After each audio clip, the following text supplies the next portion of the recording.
Só um minutinho, tá?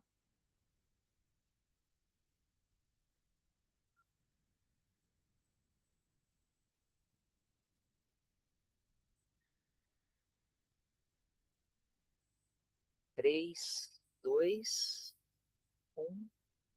Boa noite, gente. Vamos começar nossa aula de educação física hoje.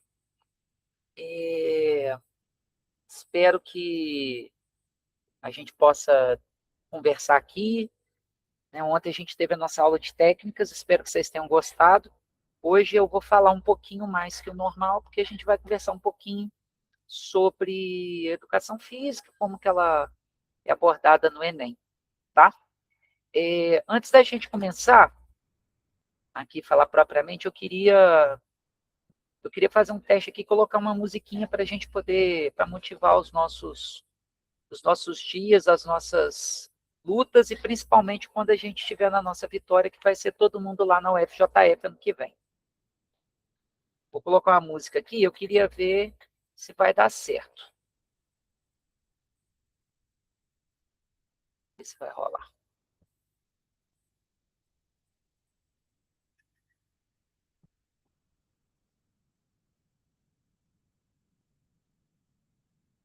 Ver se vai rolar, tá, gente? Se der qualquer problema, vocês gritam aí e falam que não deu certo.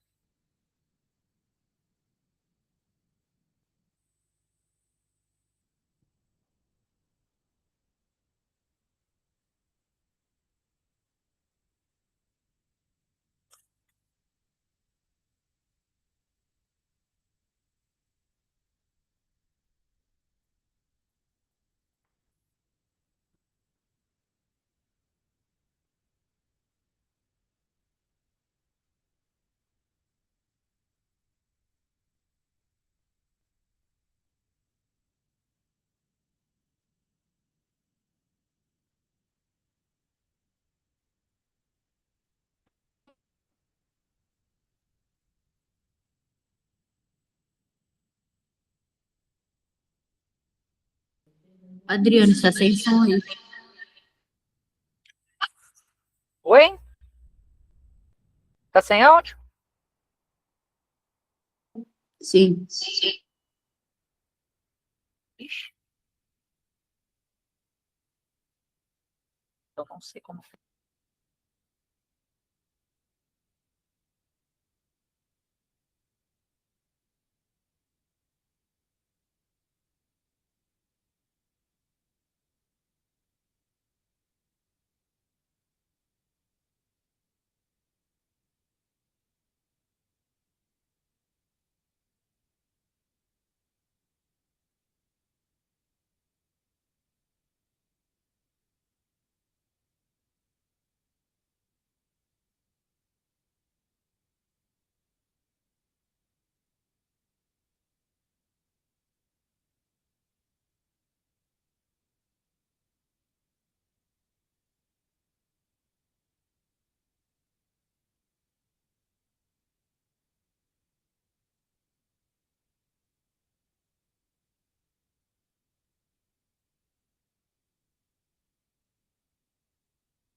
Presentemente eu Agora posso foi? me considerar um sujeito de sorte, porque apesar de muito moço, me sinto são e salvo e forte. E tenho comigo pensado, Deus é brasileiro e anda do meu lado, e assim já não posso sofrer no ano passado. Tenho sangrado demais, tenho chorado pra cachorro. Ano passado eu morri, mas esse ano eu não morro. Tenho sangrado demais, tenho chorado pra cachorro. Ano passado eu morri, mas esse ano eu não morro. Ano passado eu morri,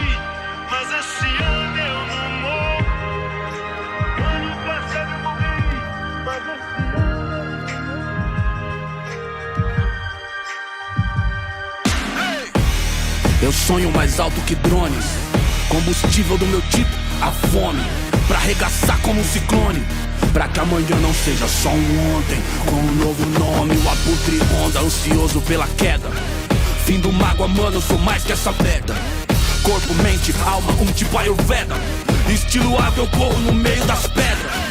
Na trama tudo, os dramaturgos, sou um dramaturgo. Conclama se afastar da lama enquanto inflama o mundo. Sem melodrama, busco grana e sou Rosana em curso. Capulanas, katanas, busca nirvana, é o recurso. É o mundo cão pra nós, perder não é opção, certo? De onde o vento faz a curva, brota o papo reto. Não deixo quieto, não tem como deixar quieto. A meta é deixar sem chão quem e o de nós sem teto, vai! Tenho sangrado demais, Demais. tenho chorado pra cachorro. Ei, ei, Ano passado eu morri, mas esse ano eu não morro. se Deus quiser, Tenho sangrado demais, demais. tenho chorado pra cachorro. Ano passado eu morri, mas esse ano eu não morro. O pior tinha razão. É isso, é isso. Figurinha premiada, brilho no escuro, desde a quebrada, avulso. De gorra tudo, morros, camarada, tudo. De peça no forro, os piores impulsos. Só eu e Deus sabe o que é não ter nada, ser expulso. Ponho linhas no mundo, mas já quis pôr no pulso. Sem o touro, nossa vida não vai a de um cachorro triste. Hoje cedo não era um hit, era um pedido de socorro. Mano, rancor é bom tumor, envenena a raiz. Onde a plateia só deseja ser feliz, saca? Com uma presença aérea, onde a última tendência é depressão com aparência de férias. Vovó diz, odiar o diabo é mó boi. Difícil é viver no inferno e vem à tona que o mesmo império canalha que não te leva a sério interfere pra te levar à lona. Então repite e diz: Tenho sangrado demais, demais. tenho chorado pra cachorro. Ano passado eu morri, mas esse ano eu não morro. Se Deus quiser, Tenho sangrado demais, demais. tenho chorado pra cachorro. Ei, ei, Ano ei. passado eu morri, mas esse ano eu não morro. É isso. Permita que eu fale, não as minhas cicatrizes. Elas são coadjuvantes, não melhor figurantes. Que nem devia estar aqui. Permita que eu fale, não as minhas cicatrizes. Tanta dor roubar nossa voz, sabe o que resta de nós? Alvos passeando por aí. Permita que eu fale, não as minhas cicatrizes. Se isso é sobrevivência, me resumir a sobrevivência é roubar um pouco de bom que vivi. Por fim, permita que eu fale, não as minhas cicatrizes. Achar que essas mazelas me definem é o pior dos crimes. É dar o troféu pro nosso algoz e fazer nós sumir. Tenho sangrado demais, tenho chorado pra cachorro. É isso.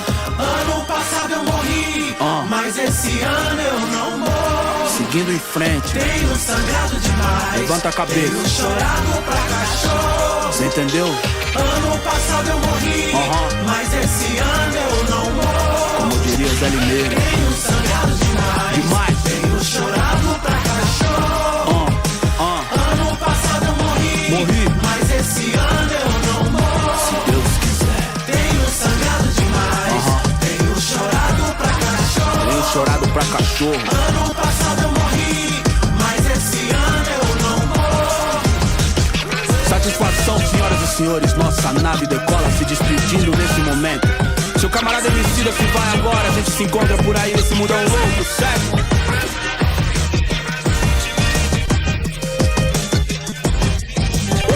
Laboratório Fantasma se despedindo por aqui. Vai, se cuide. Até a próxima. Ano passado eu morri, mas esse ano eu não morro.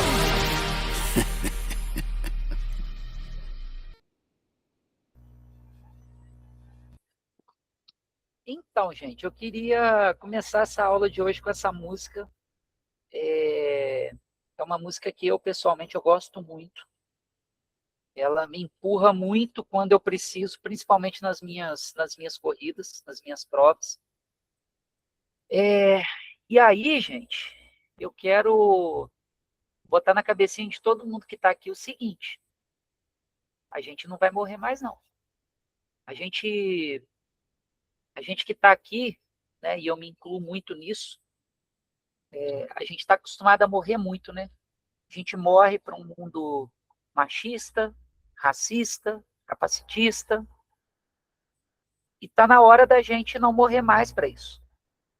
Né? Igual a música fala, a gente permita que eu fale, não as minhas cicatrizes. As nossas cicatrizes, tudo que as pessoas humilham a gente, isso vai ficar para trás. A gente vai mostrar quem a gente é. E aí vocês podem ter certeza, gente, que eu vou encher a paciência de vocês até o dia da prova do Enem. Tá bom? Vou encher o saco mesmo. Vou me permitir fazer isso. Porque eu quero. Eu tenho um compromisso político, e aí não é político partidário, mas é político ideológico, de entender que quem tem que ocupar os espaços públicos é justamente quem precisa.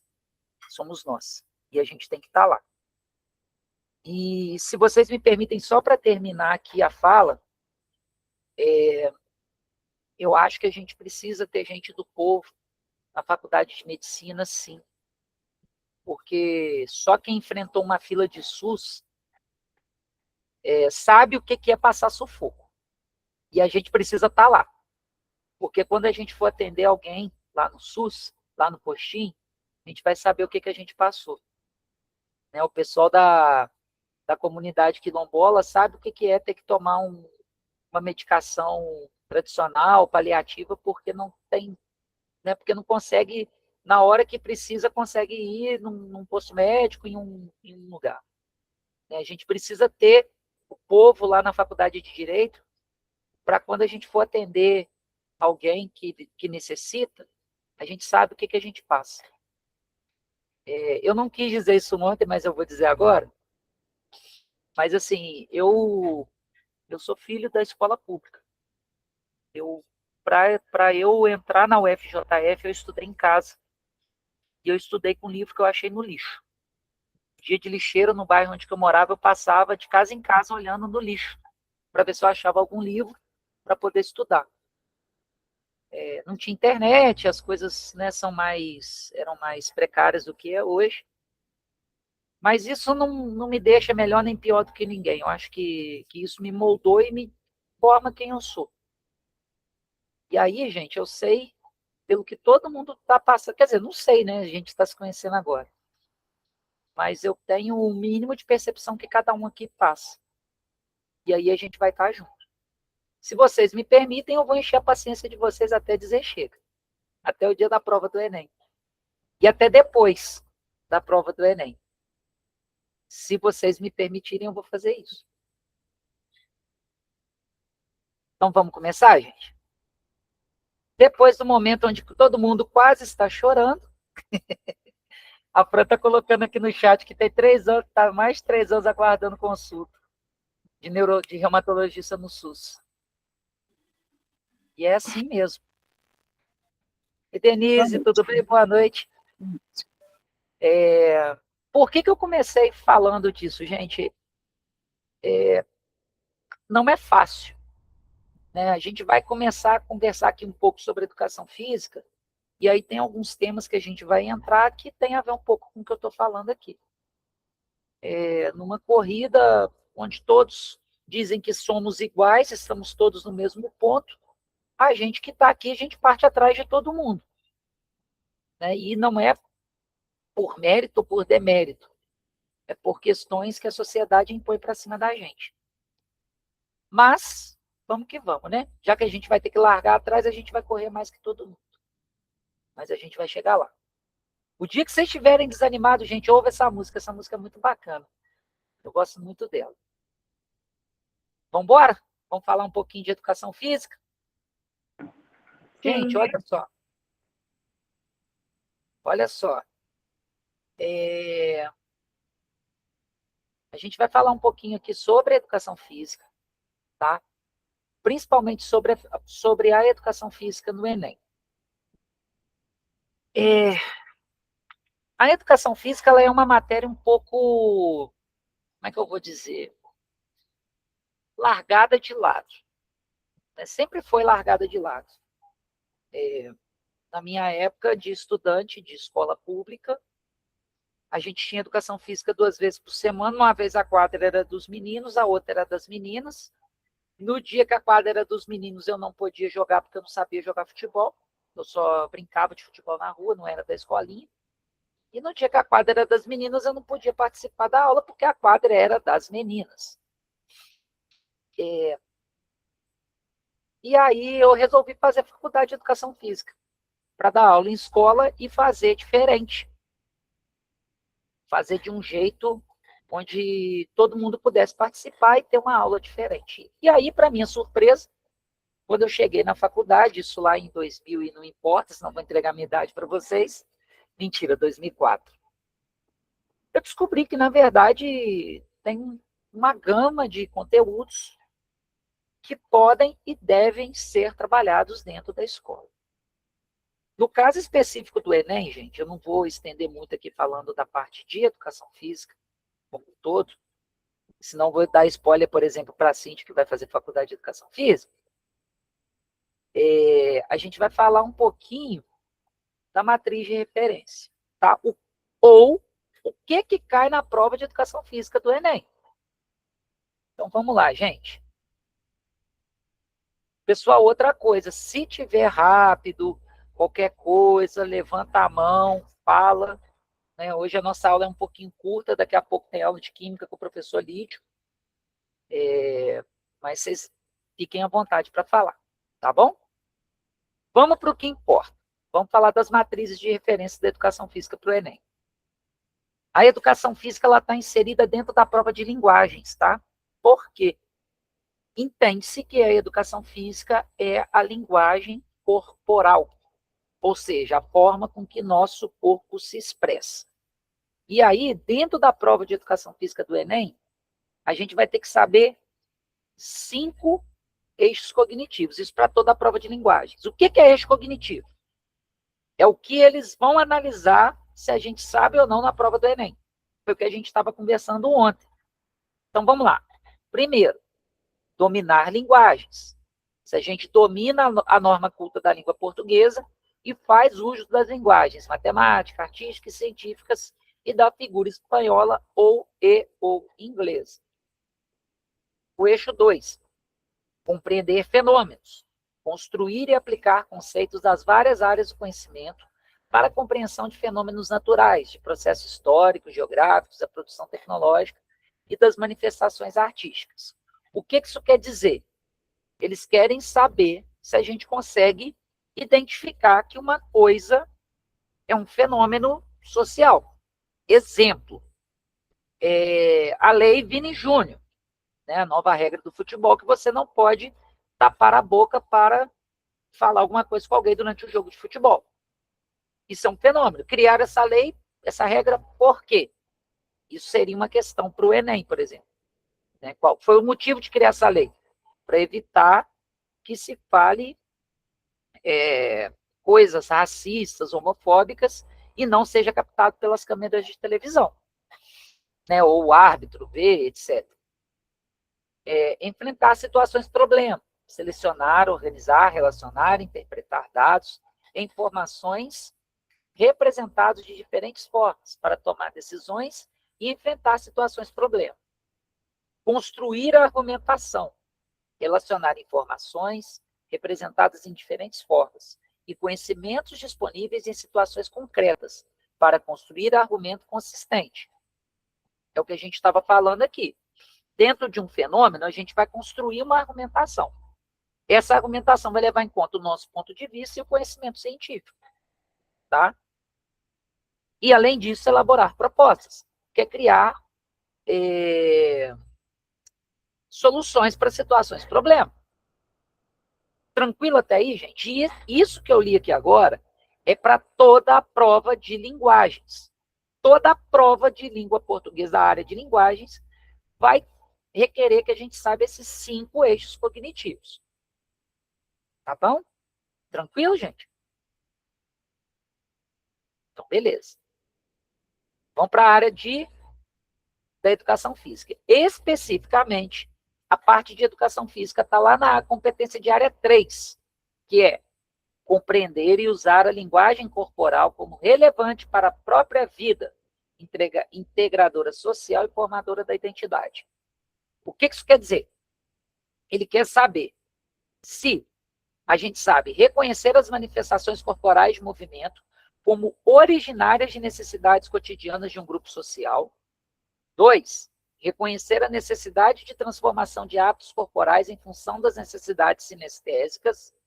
3, reconhecer a linguagem corporal como meio de interação social, considerando os limites de desempenho e as alternativas de adaptação para diferentes indivíduos. Vamos lá. Eu quero fazer uma dinâmica aqui com vocês. A gente está falando aqui, na primeira habilidade, sobre manifestações corporais de movimento. Gente, eu queria saber de vocês o seguinte, o que vocês consideram como uma manifestação corporal de movimento?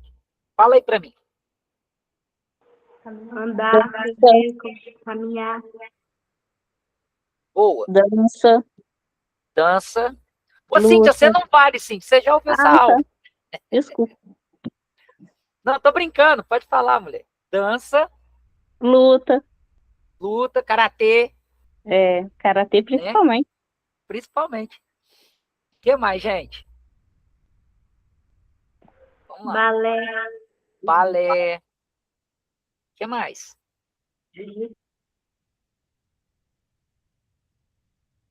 Vocês não vão falar o básico, gente? O mais básico, não. O mais senso comum?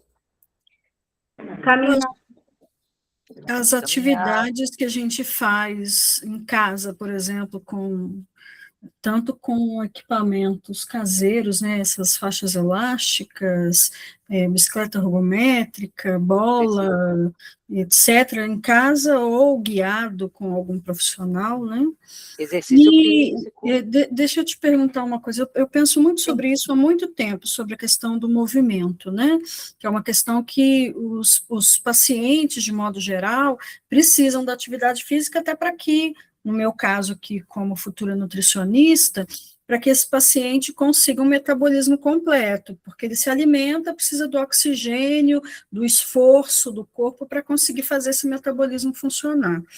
Eu penso muito na questão do discurso do sedentarismo, né?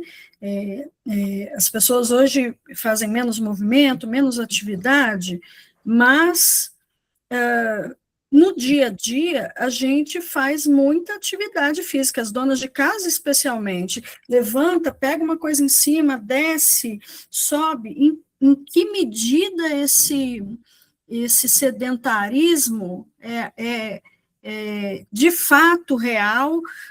Eu estou tratando, eu me lembro quando o discurso do sedentarismo começou, era muito mais aplicado àquelas pessoas que ficavam o dia todo sentado na TV, não faziam movimento nenhum, porque eu sou de uma época em que a gente tinha cultivo, plantava, eu até hoje planto em horta, então tem esse movimento.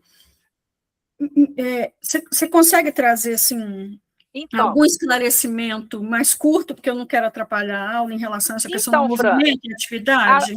A nossa última aula de educação física vai ser só sobre isso. Maravilha, perfeito. É o conteúdo de ginástica. A Lauriane tinha levantado a mão. Você quer falar, Lauriane? O que eu ia falar, a Fran já falou praticamente tudo. Mas as coisas que a gente faz básicas no dia a dia. Então, vamos lá, gente. Olha só. A Roselane até riu na aula aqui. Vamos falar disso. Vamos lá, então. Já que vocês tocaram no assunto. O que acontece? Existe uma diferença entre exercício físico e atividade física. Né? A atividade física são as atividades que a gente faz no dia a dia. Né? Então, andar, correr, sei lá, igual hoje. Hoje eu pintei a lavanderia aqui de casa, carreguei saco de cimento, fiz um monte de coisa. Isso é atividade física. Exercício físico são os exercícios, por exemplo, que a Fran colocou com exemplo aqui, com bola, orientado pelo professor de educação física, tá. Quando a gente fala de sedentarismo, a gente está falando a gente está generalizando um grupo social muito específico. Por quê? E eu acho que é essa a inquietação que deu na Fran. Porque é o seguinte, gente. Você vai cobrar de um servente de pedreiro que trabalhou o dia inteiro, virou 10 traços de concreto, que chega em casa e ainda vai fazer 40 minutos de caminhada, porque ele está sedentário? Ele não está sedentário. É essa pegada, né, Fran? É isso que te incomoda, né? É. E Exato. em diferentes medidas de atividade física, né? O pedreiro, a dona de casa, o cultivador, ou a pessoa que no dia a dia carrega a criança, sobe, desce, leva sacola, traz sacola, essas coisas que são atividades físicas, né? Exato. É movimento. Exato. E aí, gente, a gente vai entrar nesse ponto, vai ter uma aula específica sobre isso, que a gente vai aprofundar mais. Mas, assim, são questões muito sociais que a gente precisa tomar muito cuidado. Eu não vou dar spoiler, mas me lembra quando a gente tiver essa aula de ginástica, de eu contar do programa da Fátima Bernardes. Vocês vão entender. Roselaine, você levantou a mão, fala. Primeiro, eu queria pedir desculpas, professor Adriano. Eu estou estudando contabilidade, eu emprestei o celular para a Vitória. Tranquilo. Ela apertou sem querer. Eu achei que você tinha rido porque você tinha concordado com a Fran, porque a gente não para, gente. Quem está dentro de casa o dia inteiro não para, ué. Não, e ela falou realmente a verdade, a gente acaba se locomovendo um tanto. Só que eu até esqueci, achei importante falar, né, que de tudo isso que a gente está falando, coisa importante também a gente o andar, né, levantar, deitar, sentar, levantar, isso faz parte. Exatamente. Gente, só para vocês terem uma ideia, a gente dá continuidade aqui nessa aula introdutória. Eu sou diretor de uma escola da prefeitura daqui de Juiz de Fora, lá no bairro Grama, que, aliás, todos estão convidados, quem quiser ir lá conhecer. E eu uso o relógio digital, que marca distanciamento, essas coisas. Normalmente, por dia, o meu dia de trabalho como diretor, eu pego 6h30 da manhã, vou até 9h30 da noite. Eu ando de 8 a 10 quilômetros. Aí eu pergunto para vocês, eu gosto de correr, sou atleta amador, bem amador mesmo de corrida. Eu e a Ingrid, a gente corre bastante, a gente corre muito por diversão. Como que eu chego em casa às 10h30 da noite para poder treinar mais 10 quilômetros de corrida? Então, são coisas que a gente vai discutir isso, e foi bom vocês levantarem, porque uma das competências lá que está falando da educação física é justamente a gente ter esse senso crítico. E vamos que vamos. Beleza? E aí, gente, o que a gente vai estudar dentro das aulas de educação física? São as áreas de conhecimento que a gente chama de cultura corporal ou cultura de movimento. Eu vou chamar de cultura corporal, tá? Quais são os conteúdos? O que a gente entende como manifestação corporal? Dança, lutas e capoeira, jogos e brincadeiras, ginástica e atividades circenses e esporte. Tá? E agora eu vou apresentar para vocês um pouquinho de cada um. Aí vocês vão entender por que determinadas coisas... Vocês devem estar pensando assim, professor, mas e atividade física para ganhar peso? Para perder massa, para ganhar massa? Entra em ginástica. Vocês vão entender daqui a pouquinho. Tá? Então, vamos lá. Vamos lá. Jogos e brincadeiras. O que a gente define como jogos e brincadeiras? O jogo, o que quer dizer isso? Jogar e brincar são sinônimos em várias línguas. É uma invenção do homem. É um ato em que sua intencionalidade e curiosidade resultam em um processo criativo para modificar... Deixa eu só aceitar alguém aqui, peraí. Peraí que tem gente entrando. Entrou? Entrou.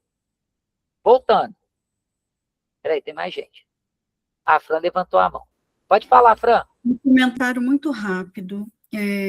Uma coisa que eu observo, e ocasionalmente alguém acaba trazendo isso para mim também, é o fato de que as mulheres não têm o hábito de, quando crescem, quando viram adultas, de brincar. Os homens seguem a vida brincando, jogando futebol e várias outras coisas. As mulheres não, elas ficam tão dedicadas à vida adulta, né, no cuidado de outras pessoas, que não tem tempo e qualquer coisa que se fale sobre brincadeira, inclusive, é chacota, é motivo de problema. Ah, essa mulher é muito infantil, né? Não nos é permitido brincar. Exatamente.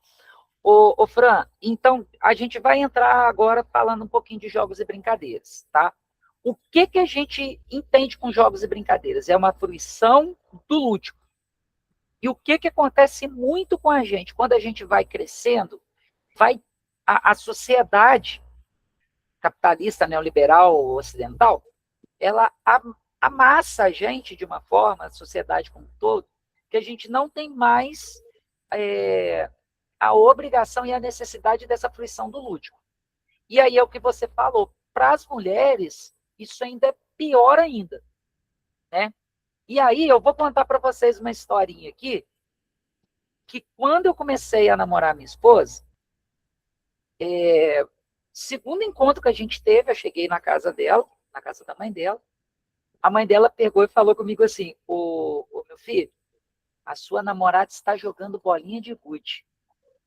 Gente, eu cheguei, tinha um ser humano, imagina uma menina de 17 anos, ajoelhada num terrão, jogando bolinha de gude com os sobrinhos dela e rapelando todo mundo, catando as bolinhas de gude de todo mundo. Naquele momento, eu acabei de me apaixonar por aquele ser humano. O tempo passou, a gente casou, a gente tem 20 anos que a gente está junto. Um belo dia, estamos aqui em casa, a esposa vira para mim e fala assim, Adriano, vamos jogar bolinha de gude? Gente, a gente montou aqui perto de casa, aqui na porta aqui de casa, fizemos um triângulo, vamos jogar bolinha de gude. Deu briga.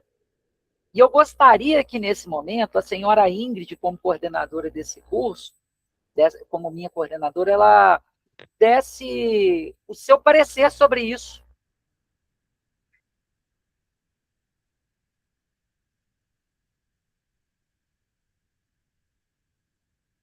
Ingrid, por favor.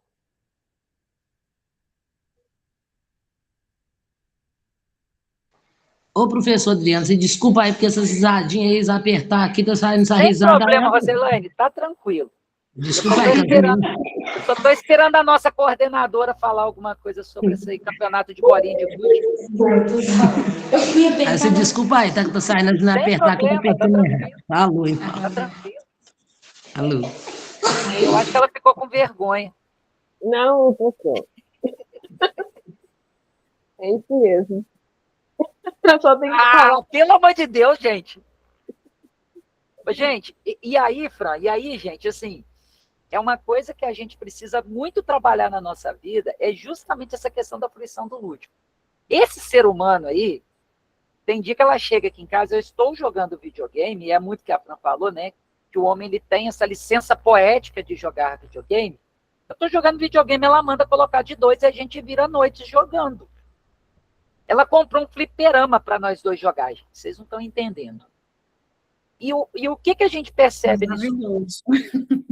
Muito bem, inclusive. Não, tem um fliperama. Qualquer dia eu pego aqui para mostrar para vocês. Ela comprou um fliperama, a gente joga. A gente joga Mario. Tem aqui, ó, aqui no escritório, não sei se vai dar para vocês verem. Olha lá, a quantidade de tabuleiro de jogo que tem, ó. A gente faz noites de jogos aqui em casa. E isso, gente, é de uma riqueza muito grande, porque a gente é muito massacrado, né? A gente não pode ser criança. Na verdade, a gente pode, né? A gente não deixa de ser criança nunca. Mas gravem muito essa informação da fruição do lúdico, tá? Jogos e brincadeiras, gravem esse termo, fruição do lúdico. Daqui a pouquinho eu explico o que é fruição e o que é lúdico. Pode falar, Cíntia. Eu só queria acrescentar que eu sou muito julgada por eu ser um pouco criança, porque eu sou o contrário. Eu jogo Uno, eu jogo sinuca no celular, online com outra pessoa. Eu gosto de luta, igual eu já te falei. Eu gosto de brincar, porque eu quase não fui criança. Eu tomei conta da minha irmã mais nova, quando eu era jovem. Então, eu estou aproveitando agora. Então, eu estou ao contrário dessas mulheres aí. A Fran colocou aqui no chat, ó, que brincar e rir ativa o sistema endocannabinoide, que atua diretamente na homeostase. Resumindo, gente, vamos brincar porque a gente merece ser feliz. E aí, gente, eu queria fazer uma pergunta técnica que normalmente cai nas provas do Enem. Existe uma diferença entre um jogo e uma brincadeira? Qual que seria essa diferença? Quem pode me dizer?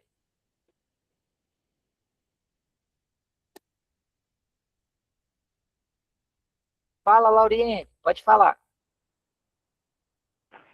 A diferença é que o jogo é mais uma competição, a brincadeira é uma coisa de diversão.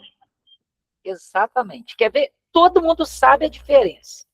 A gente só não sabe sistematizar. Por exemplo,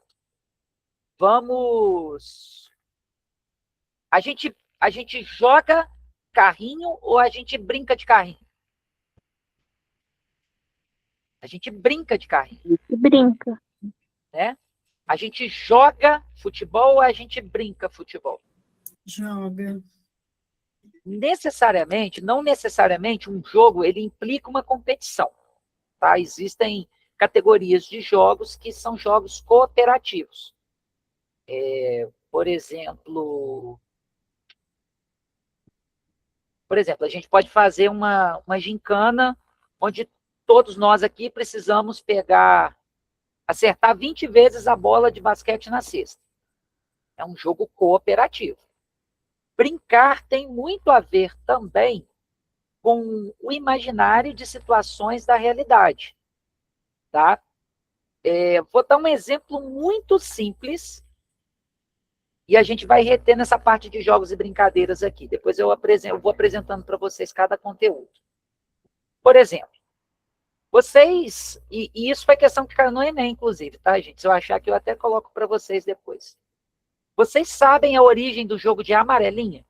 Alguém já ouviu falar como que foi criado esse jogo, essa brincadeira? Não. Alguém conhece? Não? Então, vou contar a história para vocês. Oi? Achei que alguém tinha falado aqui. A amarelinha. Eu falei que, às vezes, eles conhecem com outro nome. Ah, tá. Todo mundo sabe o que é amarelinha, né, gente? Todo mundo conhece, né? Ah, então tá bom. É uma outra característica dos jogos e das brincadeiras, tá, gente? Determinadas brincadeiras e determinados jogos têm a mesma lógica, mas nomes diferentes de acordo com cada região. Então, vamos lá. Como que foi criado o jogo de amarelinha? Lá na Roma Antiga, os caminhos que os soldados faziam entre uma cidade e outra, eles eram feitos com tijolos, as estradas eram feitas com tijolos amarelos. Então, os soldados, como eles tinham que marchar de uma cidade até a outra, eles iam pulando de tijolo em tijolo, como uma forma de treinamento.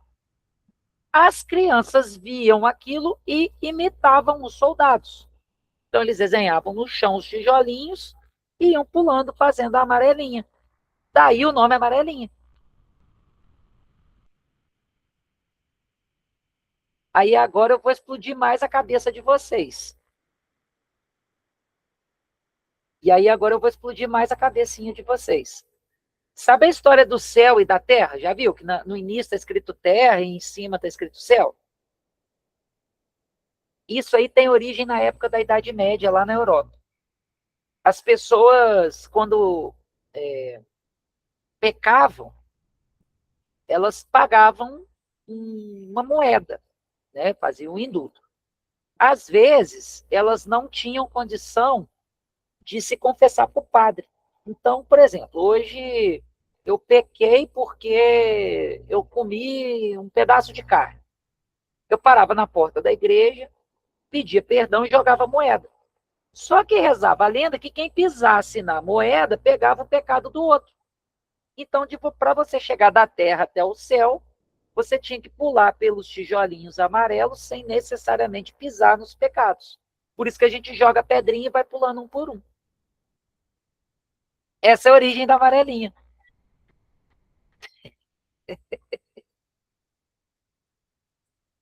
Quer ver um outro exemplo? Todo mundo aqui já brincou de pique-pega, não já? Pique-pega, pique-esconde, pique-altura. Já brincaram, né? Vocês já pararam para pensar por que o nome da brincadeira é pique?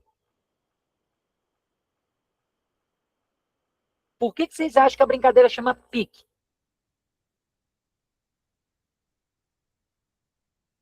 Quem vai me dizer? Pique vem da palavra picar.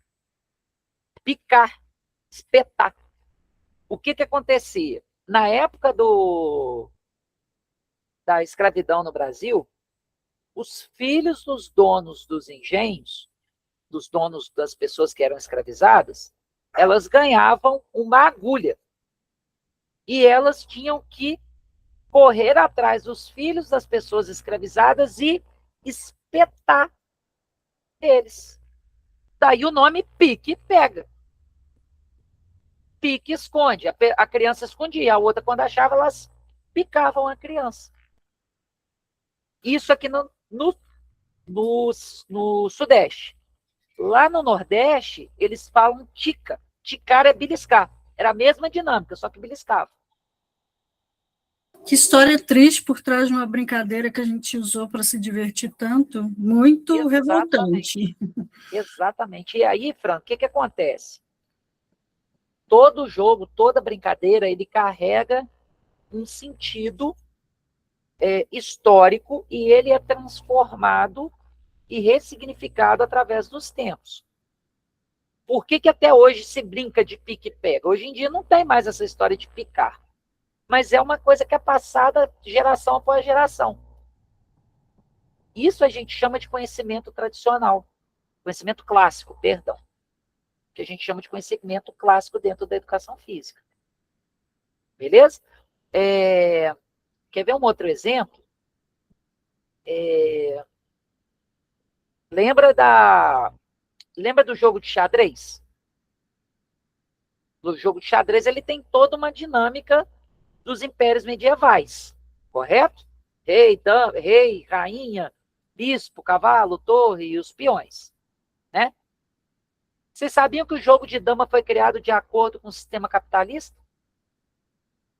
Qual que é a diferença do jogo de dama para o jogo de xadrez? Todos são iguais. Quem chega do outro lado ganha mais poder. Essa é a diferença. Essa é a diferença dos jogos e das brincadeiras. E aí, gente, a gente também não pode deixar de pensar e de negar os jogos e brincadeiras, principalmente os jogos eletrônicos, né, que são mais modernos comparados com outros jogos e com outras brincadeiras, mas hoje eles estão no nosso dia a dia, na realidade, né? E inclusive, tem-se uma discussão nas empresas que fazem jogos eletrônicos e tudo, que ultimamente os novos jogos eletrônicos eles não têm mais a mídia física, não tem mais CD. Então, o que acontece? É tudo gravado na nuvem, num servidor. O servidor ele precisa de espaço. Então, daqui a um tempo, vai apagar um jogo, ele nunca mais vai existir. Porque não tem esse espaço mais para guardar os jogos que são criados. E aí as empresas de jogos eletrônicos estão criando algum artifício para fazer com que esses jogos não morram, eles não deixem de existir. Beleza, gente? Tranquilo? Sobre jogos e brincadeiras, deu para entender? E aí, gente, o que é importantíssimo a gente gravar? Que jogos e brincadeiras, eles, basicamente, conceito, a fruição do lúdico. O que quer dizer fruir com R? Não é fluir, é fruir. É a gente simplesmente curtir, a gente se divertir. Por exemplo, quando uma criança solta pipa, não tem nenhum objetivo aquela brincadeira, né? Só colocar a pipa no ar e tudo. ela está fruindo o lúdico dela. Ali ela está imaginando a pipa voando, né? E está indo para o céu, enfim. É isso, tá, gente? Beleza? Tranquilo? Um outro conteúdo que a gente tem na educação física é a ginástica.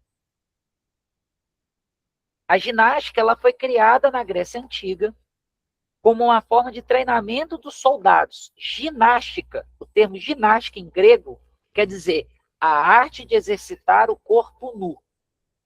Os homens, e aí eram homens, né, porque a gente está falando de Grécia Antiga, a gente está falando de soldado, eles iam para os ginásios, para locais fechados, onde eles se exercitavam nus para poder verem e fruir o corpo deles sendo moldado, ou malhado, ou esculpido. Tá? Esse conceito de ginástica, ele foi largado por um tempo durante a Idade Média, e a gente está falando de Europa, a gente não está falando de África nem de Ásia, e ele foi sistematizado no século XIX. Por quê? Com a ascensão do capitalismo. O que se começou a perceber?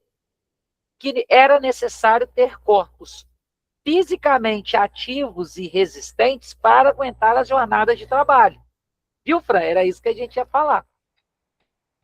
É importante lembrar, gente, que nessa época, quando teve a ascensão do capitalismo na Europa, era chique não se exercitar. Os ricos, eles não se exercitavam. A forma de se ostentar poder era através do excesso de peso. Ou seja, quem era... Vou usar um termo muito pejorativo aqui, tá, gente? Quem era gordo era rico. Quem era magro era pobre. Só que começaram a perceber que a obesidade traz com ela alguns efeitos maléficos para a saúde. Né? E aí a gente falando de saúde física. E aí começaram a criar corpulento. Obrigado, Fran, é mais adequado para o momento. E aí foram criados dois tipos de ginásticas. Uma ginástica voltada para a classe burguesa e uma ginástica voltada para a classe trabalhadora. Hoje em dia, existem duas dimensões da ginástica. A ginástica enquanto esporte competitivo, né? Aí tem a ginástica artística, a ginástica rítmica, a ginástica de trampolim, enfim, a ginástica competitiva, e um outro elemento da ginástica que é a promoção da saúde e da qualidade de vida. Inclusive, é um tema até que eu gostaria que quando a gente for discutir ginástica com calma, a gente possa discutir, que é a questão de padrões estéticos de saúde. E aí, principalmente, é o uso indiscriminado de medicamentos e de esteroides anabolizantes de forma não medicamentosa e de forma, como é que eu posso dizer, até comum e normal. Né? A gente sabe de forma que... indiscriminada. Exatamente. E assim, é de uma forma tão indiscriminada, gente, a ponto de estar sendo público em canais de YouTube, influencer e tudo mais. É um tema que eu gosto muito de entender, né? Inclusive, eu tenho visto alguns vídeos, alguns podcasts, algumas coisas sobre a temática. E, assim, me assusta muito. Porque na época que eu estudei na faculdade, esteroide anabolizante era proibido. Aí eu descobri que hoje em dia você consegue comprar na farmácia da esquina e que está tudo bem, porque inclusive os influencers, eles mostram os ciclos que eles fazem, né? Como que toma, quanto que toma, como é que faz. E aí a gente tem visto que tem gente muito nova morrendo com problema de saúde. Teve um rapaz agora de 20 anos, 22, estava fazendo educação física lá no Rio de Janeiro. Se não me engano, o nome dele é Ganley. Se não me engano, tá, gente? Ele faleceu porque ele estava tomando insulina para poder fazer treino de musculação. A glicose dele baixou Ele estava tomando insulina, baixou mais ainda, deu uma crise de hipoglicemia e o cara faleceu. Né? E assim, insulina é uma medicação controlada, mas a gente consegue de uma forma muito fácil. Isso sem contar a questão das canetas emagrecedoras, que algo me diz que vai cair pelo menos uma questão sobre esse tema no Enem. Mas aí as cenas para os próximos capítulos a gente vai conversando com calma. Gente, está tranquilo até aí? Está todo mundo acompanhando? Estou falando demais? Estou falando de menos? Qualquer coisa vocês gritam. Ótimo. Então, um dado que deu no MG à noite, que aqui na cidade, a cada 20 dias, abre-se uma farmácia. E essa questão da caneta também, né? Ela ajuda em alguma coisa e atrapalha outra, né? Mas tem que ser tudo com um controle médico. E supermercado também vai poder vender remédio, né? Alguns remédios também, supermercados. Já liberaram também.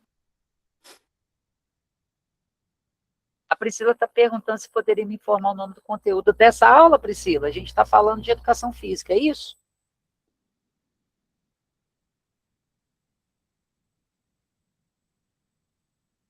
A gente está na aula de educação física. E aí, Denise, uma outra coisa que me assusta muito, quando a gente for discutir esse tema de ginástica, a gente vai falar muito de saúde, qualidade de vida, né, e tudo. E aí, eu me lembro que quando eu estava na faculdade, no primeiro período da faculdade, a gente tinha uma matéria de sociologia.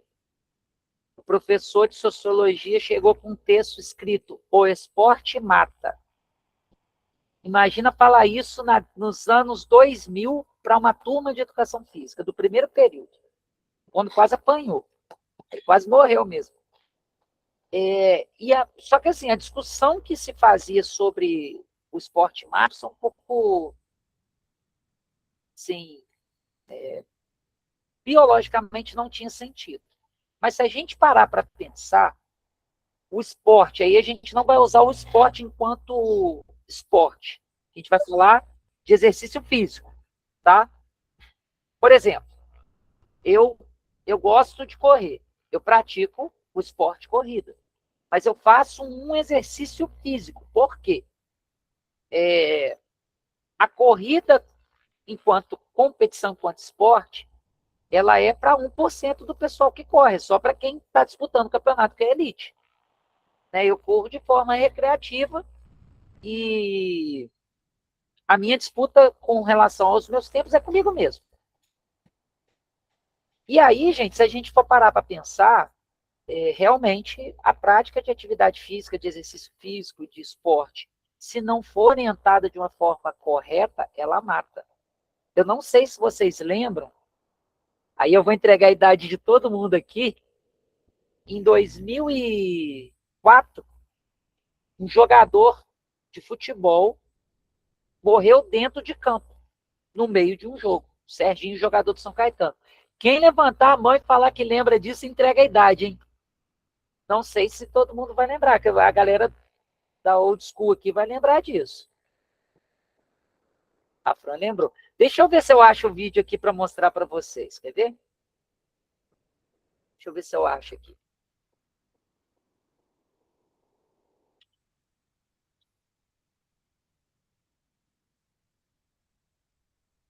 Ver se eu acho. Pegar um vídeo. Aqui, ó. Deixa eu ver se esse aqui mostra.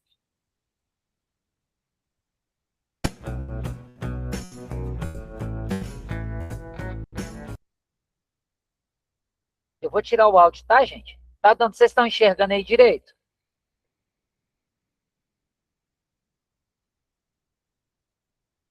Essa aí era a jogada, estava jogando São Paulo e São Caetano no Morumbi. Jogada normal, tá tudo certo. Ele acabou de falecer, gente.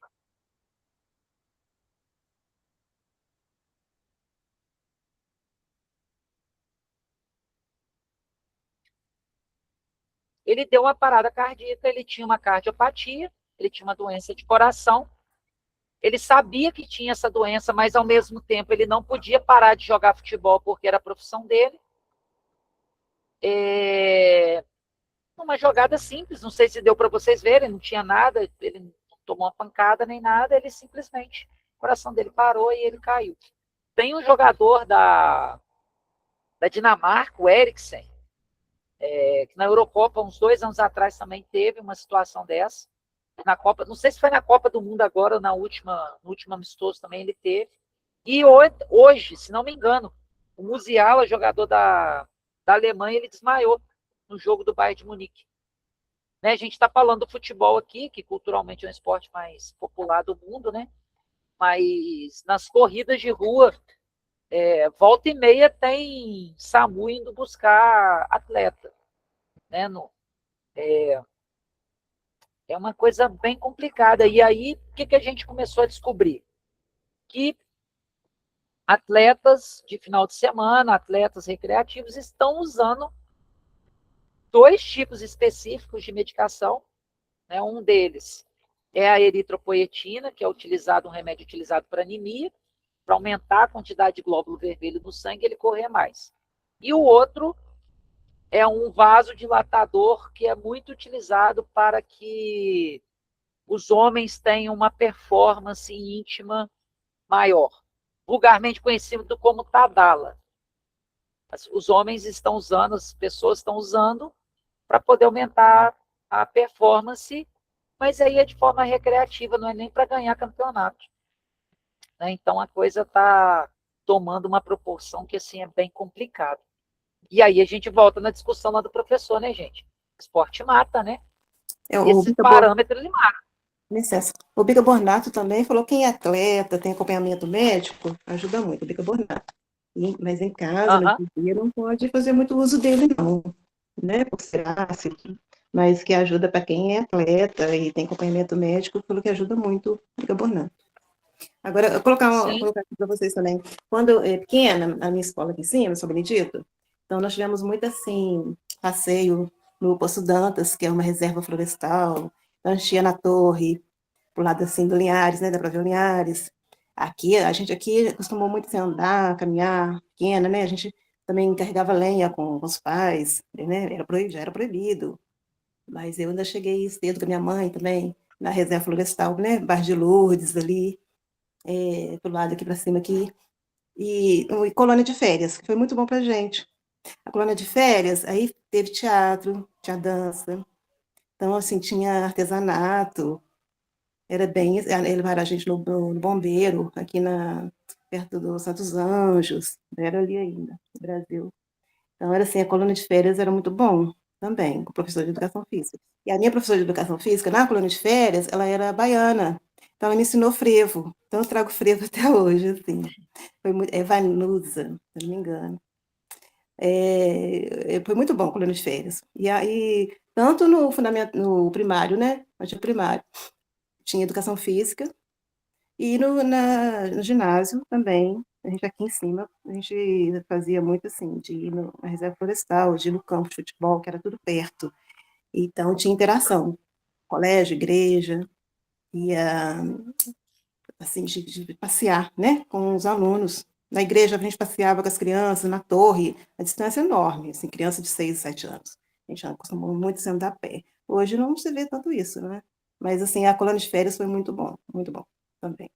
E tem uma coisa, né, Denise, uma coisa que a gente vê muito, né, a gente está falando aqui do exercício físico e tudo, né, mas como um todo, a gente tem perdido muitos espaços físicos de lazer, né, principalmente espaços para fazer exercício físico, né, igual você falou, vamos passear, vamos jogar bola, as crianças têm perdido muito isso, né, e acaba que joga muito nas costas as aulas de educação física na escola. Né? Não que a gente não vá fazer, eu acho que o movimento humano ele tem que ser sistematizado, trabalhar nas aulas de educação física, mas essa fruição, né, esse fazer por gostar, a gente vê a cada dia mais diminuindo, principalmente por conta de uma coisinha chamada celular, né, gente? Tá aqui, ó. Que hoje em dia está mais fácil para as famílias entregar o celular para a criança fica mexendo no celular, do que ter um tempinho para poder brincar com essas crianças, né? E também vamos combinar também que é mais seguro, né? Você não sabe o que está acontecendo na rua, né? Então, antigamente a gente tinha uma certa... né, era mais... Como é que eu posso dizer? Era menos complicado, né? Então... eu também participo do coral, e a gente está marcando de passear, eles já foram, 2 anos atrás, na Federal, à tarde, no estacionamento.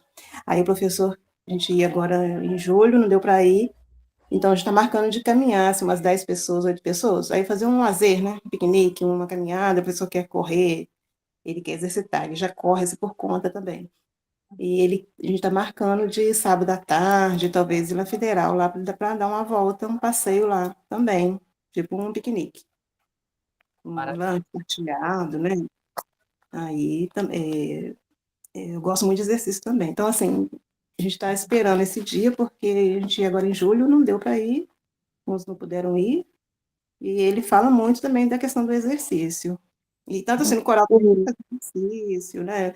Relaxar. Aí eu coloquei muito essa parte também do relaxamento, porque senão não canta. E a gente faz alongamento e o movimento do corpo também. O meu professor de karatê, ele costuma fazer uns passeios assim com os alunos para a gente fazer apresentação para pessoas que não conhecem o karatê. Eu acho isso muito interessante, porque eu vejo o empenho dos alunos e o comportamento, assim, todo mundo vai quietinho, bonitinho. Eu até comentei isso com o professor. Então, o karatê, ele ensina muita disciplina, e as crianças precisam muito disso hoje em dia, disciplina. Eu queria até comentar com você, Adriana, que o meu sobrinho estuda na escola que você é diretor. Quem que é? É o Enzo. Dá um Mas aí trabalhinho. tem uns 500 Enzos que dá trabalho, Cíntia. O Enzo do sétimo ano. Um gordinho, bem gordinho. O Enzo Matheus. Pô, dá o nome e O Enzo sobrenome, Matheus, mulher. isso. O Enzo Matheus. Enzo Matheus Alves. Não trabalha nada, ele é gente boa pra caramba. A mãe dele falou que ele dá trabalho. Dá nada, dá nada. Ele brigou outro dia na porta da escola? Brigou. Tive que ligar pra mãe dele? Tive, mas ele é gente boa, eu gosto dele. Então tá vou encher bom. o saco dele. Quinta-feira eu vou encher o saco dele. Ah, Ele arrumou confusão na porta da escola outro dia? Já tem um tempo, tem uns 3 meses. Ele falou assim, minha tia é meio... Ela falou, minha tia é meio maluquinha. É porque eu sou assim mesmo, eu brinco com eles, eu zoo. Não, o Enzo é gente boa pra caramba. Eu gosto dele. Apesar de tudo, eu gosto muito dele. A irmã dele também estudou lá. Estudou, ela foi lá pro... Normal. Escola normal. Foi lá pra normal. Lá pro normal. Lá pro normal. Eu falei assim, que mundo pequeno, hein? Juiz de Fora é um ovo, gente. Juiz de Fora é um ovo. Eu falei, que legal. Maravilha. Quinta-feira eu vou falar com ele. Vou deixar quinta-feira, eu vou falar com ele. Gente, então, com relação à ginástica, tá tranquilo? A gente vai ter uma aula específica sobre isso, tá, gente? Eu estou apresentando aqui um pouquinho de cada uma das áreas de conhecimento da educação física. Vamos para a dança? Dança é a manifestação cultural mais antiga da humanidade. Junto com o desenho, é uma expressão representativa de diversos aspectos da vida do homem, transmitindo emoções e afetividade. Na dança, são determinadas as possibilidades expressivas das pessoas, alinhando a dimensão técnica com a expressividade. Eu tenho um carinho muito especial pela dança, por um motivo muito simples. É o conteúdo da educação física que eu menos domino na parte técnica. Eu tenho uma característica motora, que eu tenho lateralidade cruzada. O que isso quer dizer? Minha mão dominante é a esquerda e minha perna dominante é a direita. Ou seja, se vocês mandarem ir para a direita, provavelmente eu vou para cá. E aí, gente, isso para a dança é muito ruim, né? Porque ela determina ritmo, espaço, movimentações. Mas, relembrando a música que a gente ouviu no início da aula, ano passado eu morri, esse ano eu não morro. Fui aprendendo e tenho um carinho muito especial pela dança. Não vou dar muito spoiler, mas tem uma parte que a gente vai estudar na dança, que é especificamente sobre a dança de salão, que ela foi uma dança criada para determinar determinados padrões sociais. Papel do homem e papel da mulher na sociedade. Na dança de salão, o homem sempre vai para a esquerda e a mulher para a direita. Né? Porque é espelhado, então os dois vão para o mesmo lado. E aí, vocês sabem por que a mulher vai para a direita e o homem vai para a esquerda e não ao contrário? Porque na cabeça de quem criou a dança de salão, a mulher não tinha capacidade de andar para o lado esquerdo. Então, o homem faz o trabalho para a mulher fazer o simples. E aí tem uma outra coisa, que na dança de salão tradicional, a mulher sempre é conduzida pelo homem. O homem que conduz a mulher. E isso no mundo ainda não, tá? A dança de salão normalmente é assim. O homem conduz a mulher da esquerda para a direita. A mulher é conduzida da direita para a esquerda. Quando eu trabalho dança de salão com os meus alunos, com os meus estudantes, a gente inverte. Eu coloco os meninos sendo conduzidos pelas meninas. E depois a gente discute. E acontecem umas coisas muito legais. Por exemplo, tem uma dança típica brasileira chamada carimbó, que as mulheres dançam com saias. Volta e meia, os meninos pedem para dançar de saia. Por quê? Dançar de saia é mais divertido do que dançar só com um chapéu na cabeça. Volta e meia isso acontece. Vou dar um outro exemplo. A Denise falou aqui do frevo. Vocês têm noção do porquê que o nome da dança é frevo? Porque a pessoa pula tanto que parece que o chão está fervendo, está na frevança, está fervendo. Então, por isso a pessoa pula muito, porque o chão está fervendo. E por aí vai. Tá tranquilo, gente? Show de bola. Vamos para o último conteúdo nosso aqui, que são as lutas. Mentira, tem o mais tradicional além das lutas. As lutas, gente, a gente classifica como combate ou confronto individual ou coletivo, direto ou indireto, com ou sem armas, exceto arma de fogo, tá? No qual é usado um conjunto de técnicas específicas com a finalidade de vencer ou dominar o oponente. E aí, gente, existe também uma diferenciação conceitual entre luta e arte marcial. Qual que é essa diferença? A luta, normalmente, ela não está ligada a ela aspectos filosóficos. Cíntia, você pode explicar para a gente qual é a filosofia do karatê? Não me atrevo a falar, vou deixar você falar. A filosofia da gente é lutar de mãos vazias. São movimentos com as mãos vazias, que a gente pode se defender, quer dizer, a gente não pode atacar, a gente pode se defender, se caso for atacada, simplesmente com movimentos das mãos, chutes, tocos, chutes, e assim vai, joelhadas, e assim vai. A palavra karatê em japonês, gente, quer dizer mão vazia. Cara é vazia e T é mão, não é isso, Cíntia? Falei besteira? É isso mesmo, mãos vazias, isso mesmo. É o caminho das mãos vazias. E aí, por exemplo, no caso do karatê, não se utiliza o karatê para atacar o oponente. A gente usa o karatê para se defender e sempre utilizando a força do oponente contra ele. Quem assistiu Cobra Kai aí, ou Karate Kid, sabe muito bem do que a gente está falando.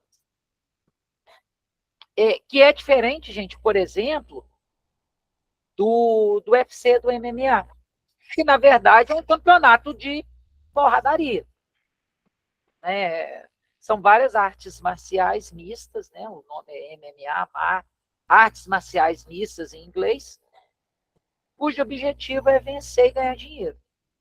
Né? Eu lembro, a Cíntia pode me corrigir se eu estiver errado, mas nas Olimpíadas de Londres teve um campeonato de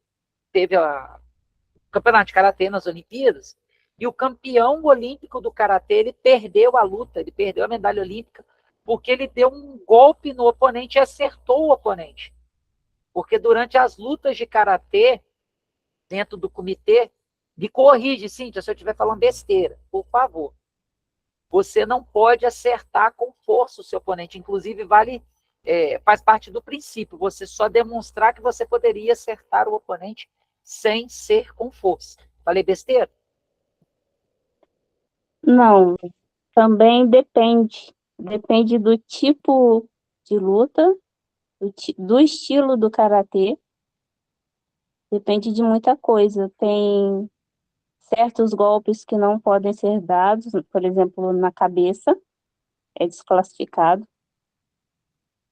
Normalmente a gente bate devagar mesmo, é só para pontuar, né? Vamos dizer assim. Mas depende do estilo. Eu pratico o Shotokan, então é mais assim, a gente treina mais para encostar, mas às vezes a gente vai com força e no treinamento ali você tá, né, ligado ali, e acaba acertando o colega. Mas no campeonato não pode. Não pode.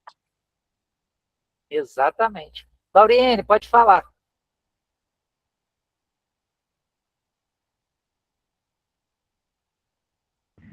Eu queria perguntar se vai ter só essa aula ou se vai ter mais uma ainda. Daqui a pouquinho tem aula de química com o professor Lídio.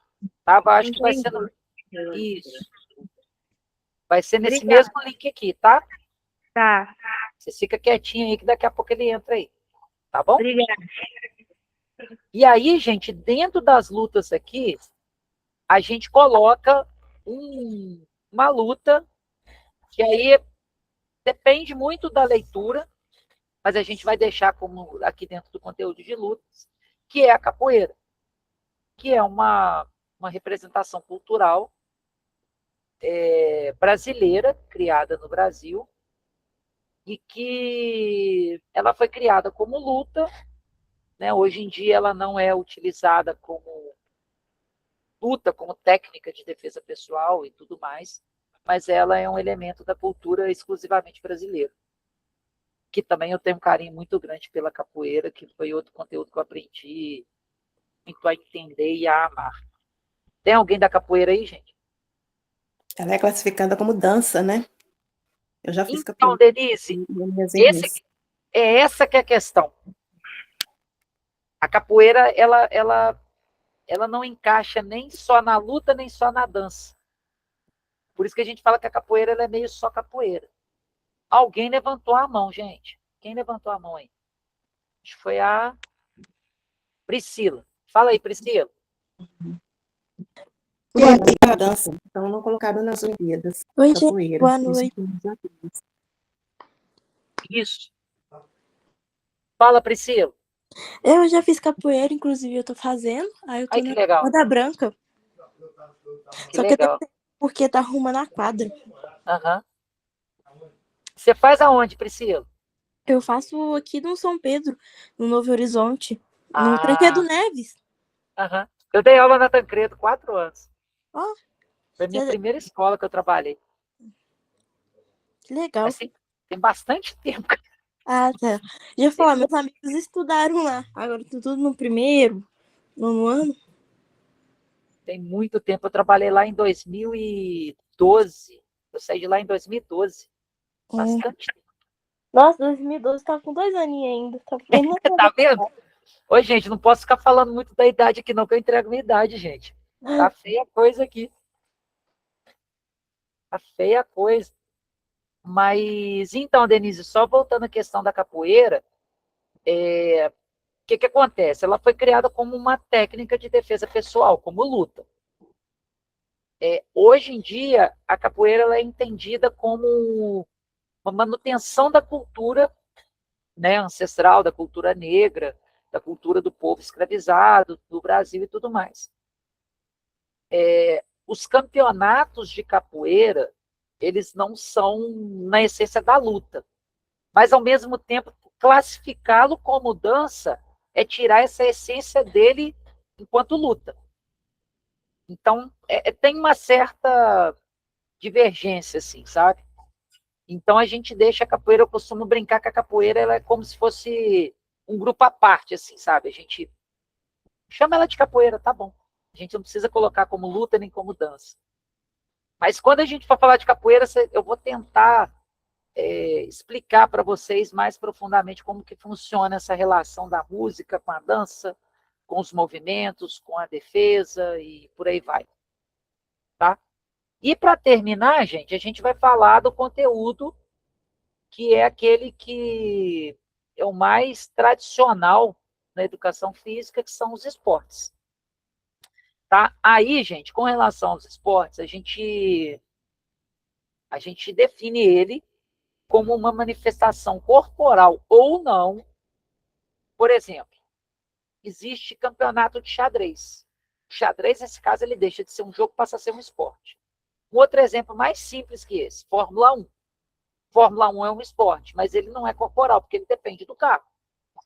É um campeonato de quem dirige o carro mais rápido. Cujo objetivo principal é a vitória de um competidor ou de uma equipe sobre a outra. Não existe esporte sem competição. Ok, gente? Por exemplo, quando eu vou lá para a minha corrida, tem uma classificação. Né? Se eu fico em primeiro, segundo, terceiro, 40º, 50º, 90º, sei lá. Existe uma classificação.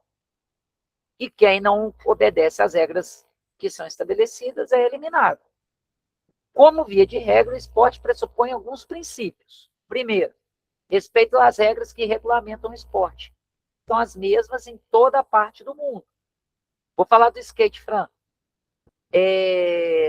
Essas são organizadas por confederações nacionais e federações mundiais. O que é essa questão do respeito à regra? A regra do esporte ela é universal. Por isso que existe uma Copa do Mundo de futebol masculino, onde o Brasil joga com a Noruega. Via de regra, os noruegueses falam norueguês, os brasileiros falam português, e todo mundo consegue jogar. Por quê? A regra é a mesma. Existe uma classificação do esporte, gente, que são os esportes de... não de competição um contra o outro, mas ver quem consegue fazer determinado movimento melhor. Que aí entra a questão do skate, da ginástica artística, da ginástica rítmica e por aí vai. Né? Então, por exemplo, no campeonato de skate, antes de começar, os competidores entregam uma lista para os árbitros e falam assim, ó, eu vou fazer esse movimento. Esses movimentos têm uma nota. O juiz vai analisar se o movimento que ele fez está certo ou está errado. Se ele fez certo, ele ganha nota. Se ele fez errado, ele perde nota. É diferente, por exemplo, do futebol, né? Que duas equipes entram dentro de campo, joga lá e vê quem vai ganhar. Beleza, gente? O segundo princípio do esporte é a igualdade relativa de condições entre as equipes e os competidores. Por que eu coloquei igualdade relativa? Vamos pegar o exemplo do skate? A Raíssa Leal, hoje, ela é patrocinada pelas principais empresas de skate do mundo. Será que ela pode competir, por exemplo, comigo? Vamos supor que eu sei andar de skate, tá, gente? Eu não sei. Que ganhou o skate do melhor amigo e o skate está todo ferrado. É igualdade de condição, né? Todo mundo tem um skate. Concordam? Concordam? Ou eu estou ficando maluco? Entretanto, essa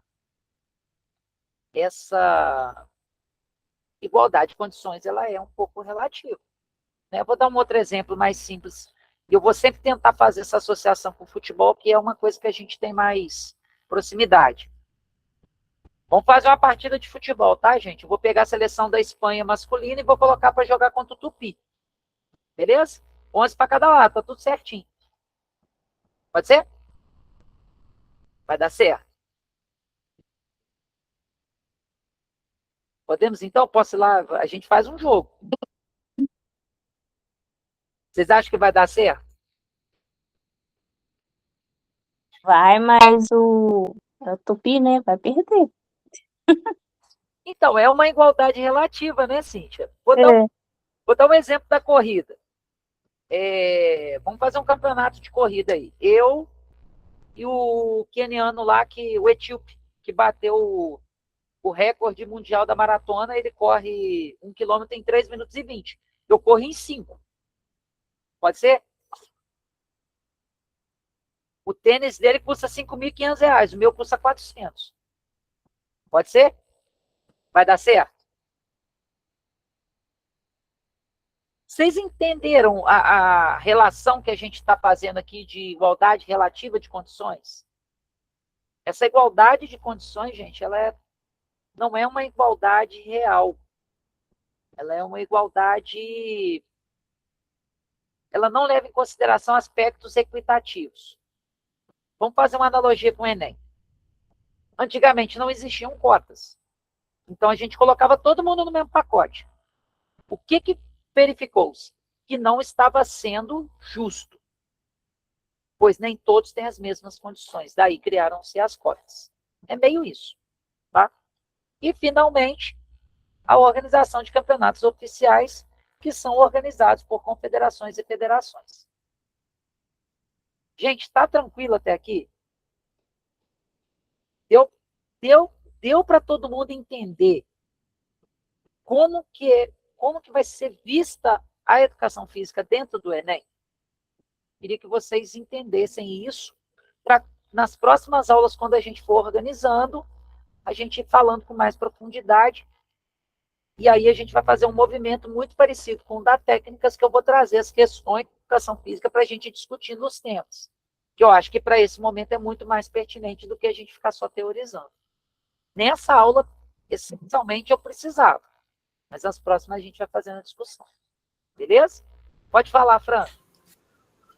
Eu acredito que uma das questões que são importantes, a partir do que você está trazendo, é que o que se espera da gente no Enem, em relação à educação física, não é necessariamente, como você inclusive falou na aula anterior, que a gente saiba em detalhes questões específicas da educação física, mas que tenha uma compreensão geral e dentro das possibilidades saiba um pouquinho mais, mas com um olhar crítico, com uma atenção às questões sociais que atravessam a atividade física,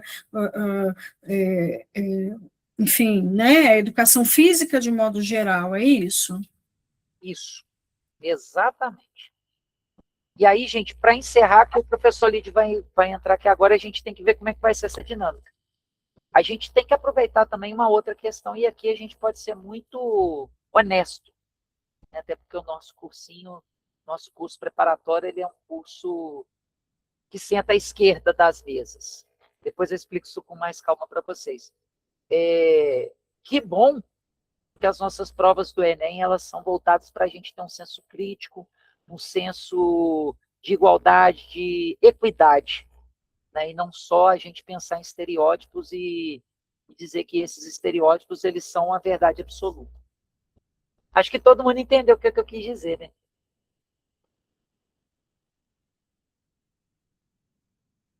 Maravilha. Gente, então vou fazer o seguinte, eu vou encerrar a apresentação aqui, a gravação, para a gente poder começar a aula do professor Lídio.